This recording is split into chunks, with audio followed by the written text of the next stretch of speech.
सुपौल के मेरे भाइयों, हमारे गार्जियन उसको मंच पे लेके आ रहे हैं। जिसके अभी बच्चा हो, देखिए थोड़ा ख्याल रखिए।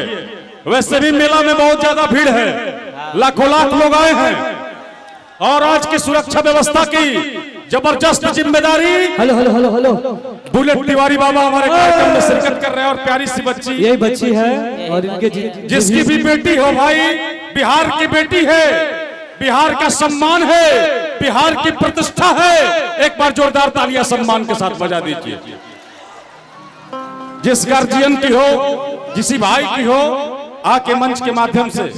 हेलो, ये ममता कुमारी अपना नाम बता रही है और दादाजी का नाम जोगी सादा बता रही है और घर किशनपुर बता रही है। जिसका बच्चा हो आप ले जाए कृपया। मंच के पास है, आकर के ले जाए। जिसका भी बच्चा है भाई, मंच के मौजूद करीब है। हेलो हेलो हेलो, हमने के कहा रही रे भाई, बिछड़ लगे माये बाप बिछड़ गई हमें। हरि की राजा दुके गो मछिया बढ़ल अपना हो सर।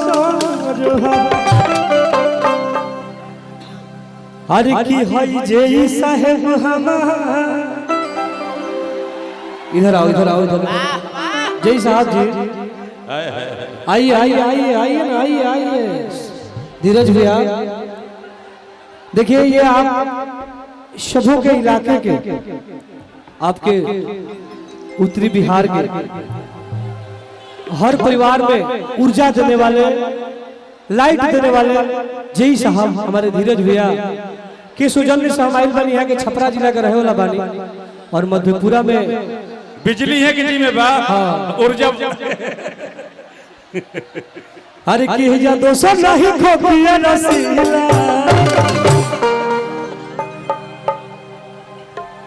आ धीरज भैया के नाम भाई, हाँ सब गाय भाई, तरह लोग खाते हम नहीं बानी भाई। हई को बच्चिया बांधने का हम बांध नहीं, बांधला तो नहीं।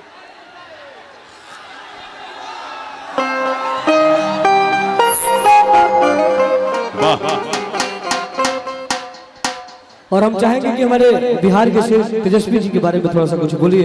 आज हमारे युवा नेता, बिहार के आन बान शान आदरणीय तेजस्वी प्रसाद यादव जी के समर्थन में पूरे बिहार का काफिला चल चुका है।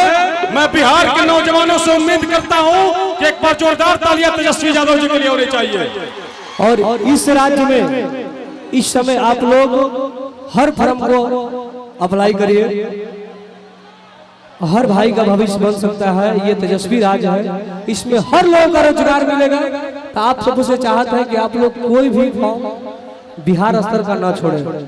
इस टाइम तेजस्वी जी ने नौकरी का भरमार कर दिए हैं। आज पहले कैबिनेट की पहली बैठक में पहली कलम से 10 लाख नौकरी देने का वादा कोई युवा नेता करता है बिहार से, तो हमारे तेजस्वी प्रसाद यादव जी के लिए एक बार और जोरदार तालियां सम्मान के साथ। और टुनटुन यादव जी, जनुआ हमार आरजेडी लफर है, राजद के गमछिया हरियर बनहले अपना सर है, आज पूरे हिंदुस्तान में वायरल है। मैं व्यास जी से अनुमोदन करता हूं कि वही सुपर डुपर हिट गाना जनुआ हमार आरजेडी लफर है, ओनली ऑन और लाठी ना रे भाई, भाई रे भाई रे दे दो लगवा कहता। हरि की राजद के गमछिया हरियर बनहले अपना। अच्छा आप सब बताइए जा कि गाना के सुनले बा। हाथ उठाए। हरि की राजद के गमछिया हरियर बनहले अपना सर। अरे तो हई टुनटुनवा तहा के अरे की हई टुनटुनवा तहा तोरो होई हो थोड़े ना। अरे तो हई टुनटुनवा तहा आज जे दिल भर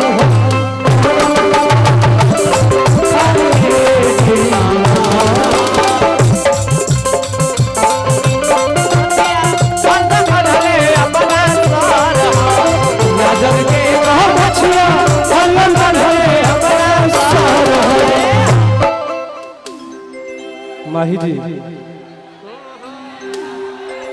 क्या है जी माही जी आज मंच पर कर दो माही जी कि हमरा एल से खेल गइलू, अरे कि हमरा एल से खेल गइलू, आहई तेल कहाँ से कइलू, आहई टुटुनवा के अकेल कइलू, आहई तेल कहाँ से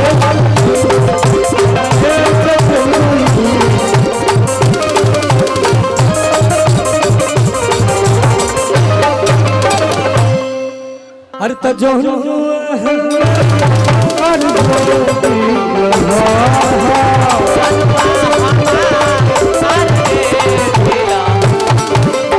राजद के गमछिया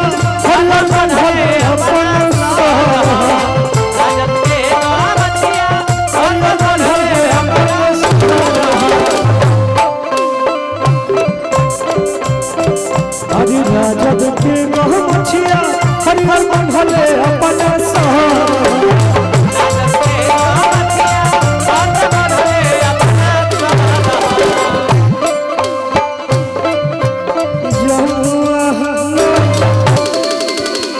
अरे तो जानू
कहता लइकवा का कहता हर किला जागो के दिल में बसौले बाटे, हम ओकर फोटो डीपी पे लगौले बाटे। रामायणी में तुम बजाओ लोग बड़ी बुझा है। अरे किला जागो के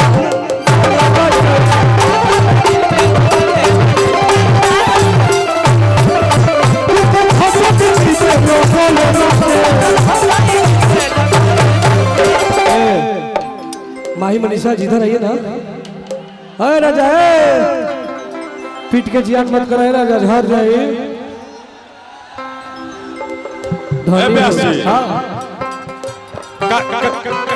कितना बढ़िया से प्यार देता लोग, सही शांति बनौले लोग भाई लोग। एक बार जोरदार तालियां। ये मोहब्बत है बिहार का और एक सच्चा बिहारी दिल से प्यार करता है। एक बार जोरदार ताली टुनटुन यादव जी के लिए। बिहार के लिए हमने गाना गाया है का?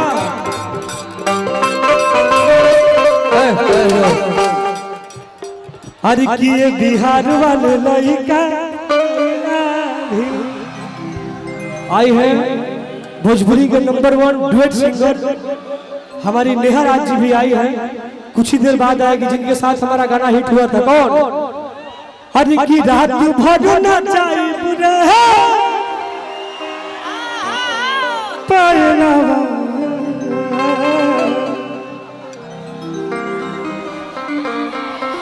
हाय मोहब्बत